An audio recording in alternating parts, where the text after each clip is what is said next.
ಹಲ್ದಿಘಾಟಿ ಕದನದ ಸಮಯದಲ್ಲಿ ಖಡ್ಗಗಳ ಘರ್ಷಣೆ ಎಲ್ಲೆಡೆ ಪ್ರತಿಧ್ವನಿಸಿದಾಗ ಮಹಾರಾಣಾ ಪ್ರತಾಪರನ್ನ ರಕ್ಷಿಸಲು ಒಬ್ಬ ಯೋಧ ಸ್ವತಃ ಸಾವನ್ನ ಸ್ವೀಕರಿಸಿದ್ದ. ಮತ್ತು ಇದು ಭಾರತದಲ್ಲಿ ಕೆಲವು ಜನರಿಗೆ ತಿಳಿದಿರುವ ಕಥೆ ಅನ್ನುವುದು ವಿಪರ್ಯಾಸ. ಜೂನ್ 18, 1576ರಂದು ಹಲ್ದಿಘಾಟಿ ಕದನವು ಅತ್ಯಂತ ಉಗ್ರ ಹಂತದಲ್ಲಿತ್ತು. ಒಂದು ಕಡೆ ಮಾನ್ ಸಿಂಗ್ ನೇತೃತ್ವದ ಮೊಘಲ್ ಚಕ್ರವರ್ತಿ ಅಕ್ಬರನ ಬೃಹತ್ ಸೈನ್ಯ ನಿಂತಿತ್ತು.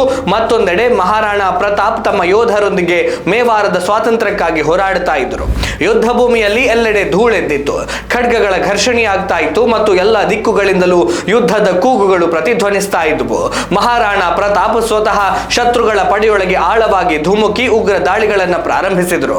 ಅವರ ಉದ್ದೇಶ ಸ್ಪಷ್ಟವಾಗಿತ್ತು. ಯಾವುದೇ ಬೆಲೆ ತೆತ್ತಾದರೂ ಮೇವಾರದ ಸ್ವಾತಂತ್ರ್ಯವನ್ನು ಕಾಪಾಡುವುದು. ಯುದ್ಧದ ನಡುವೆ ಪರಿಸ್ಥಿತಿ ಇದ್ದಕ್ಕಿದ್ದ ಹಾಗೆ ತಿರುವು ಪಡೆದುಕೊಂಡಿತ್ತು.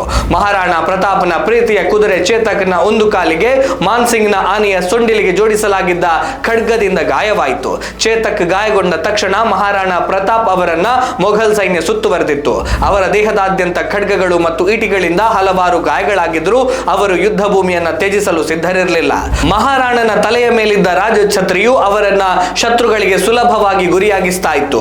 ಪ್ರತಿಯೊಬ್ಬ ಮೊಘಲ್ ಸೈನಿಕನು ಮಹಾರಾಣಾ ಪ್ರತಾಪರನ್ನ ಸೆರೆ ಹಿಡಿಯುವ ಅಥವಾ ಕೊಲ್ಲುವ ಗೌರವಕ್ಕಾಗಿ ಪೈಪೋಟಿ ನಡೆಸ್ತಾ ಇದ್ರು. ಈ ಕ್ಷಣದಲ್ಲಿಯೇ ಝಾಲಾಬೀದಾ ಎಂಬ ಸೈನಿಕ ಇತಿಹಾಸದ ಪಥವನ್ನೇ ಬದಲಾಯಿಸುವ ನಿರ್ಧಾರವನ್ನು ತೆಗೆದುಕೊಂಡ. ಅವನು ಮಹಾರಾಣಾ ಪ್ರತಾಪ್ನ ತಲೆಯ ಮೇಲಿದ್ದ ರಾಜಛತ್ರಿಯನ್ನ ತೆಗೆದು ಅದನ್ನ ತನ್ನ ತಲೆಯ ಮೇಲೆ ಇಟ್ಟುಕೊಂಡು ಸುಮಾರು 350 ಸೈನಿಕರೊಂದಿಗೆ ಶತ್ರುಗಳ ಮಧ್ಯದಲ್ಲಿ ಧುಮುಕಿದ್ರು. ಮೊಘಲ್ ಸೈನ್ಯವು ಅವರನ್ನ ಮಹಾರಾಣಾ ಪ್ರತಾಪ್ ಎಂದು ತಪ್ಪಾಗಿ ಭಾವಿಸಿ ತಮ್ಮ ದಾಳಿಯ ಸಂಪೂರ್ಣ ಶಕ್ತಿಯನ್ನ ಅವರ ಕಡೆಗೆ ತಿರುಗಿಸಿದ್ರು. ಈಗ ಯುದ್ಧ ಅತ್ಯಂತ ಭಯಾನಕ ಹಂತ ತಲುಪಿತ್ತು. ಝಾಲಾಬೀದಾ ನಿರಂತರವಾಗಿ ಹೋರಾಡಿ ಅನೇಕ ಮೊಘಲ್ ಸೈನಿಕರನ್ನ ಹೊಡೆದುರುಳಿಸಿದ್ದ.